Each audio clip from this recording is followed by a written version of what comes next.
ఆడజన్మ కన్నీటి అలల సాగరం, చూస్తే చిన్నదే కాని బాధల భారం. ప్రతి అడుగులోనూ పరీక్ష, ప్రతి చూపులోనూ నిరీక్షణ. ఆశల రెక్కలు కాలి, గుండెల్లో మూగవేదన. ఆ కన్నీళ్లలో ఉన్నది పిరికితనం కాదు, ఆమె నవ్వే పెదవుల వెనక ఉన్న విషాదం. లోపల ఎన్ని గాయాలైనా బయట పడనీయదు, గతం ఎన్ని చీకట్లను తెచ్చినా తలెత్తుకు బతుకుతుంది. తన కన్నీరు అణువణువున ఒక కథ.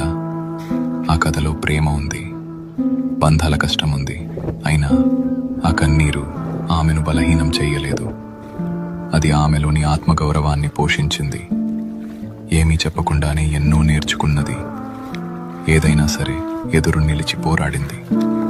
ఆమె బాధ ఆమెకు ఒక ఆభరణం, అది ఆమె గర్వం, ఆమె నిజమైన అందం. ఇది ఒక ఆడపిల్ల కన్నీరు.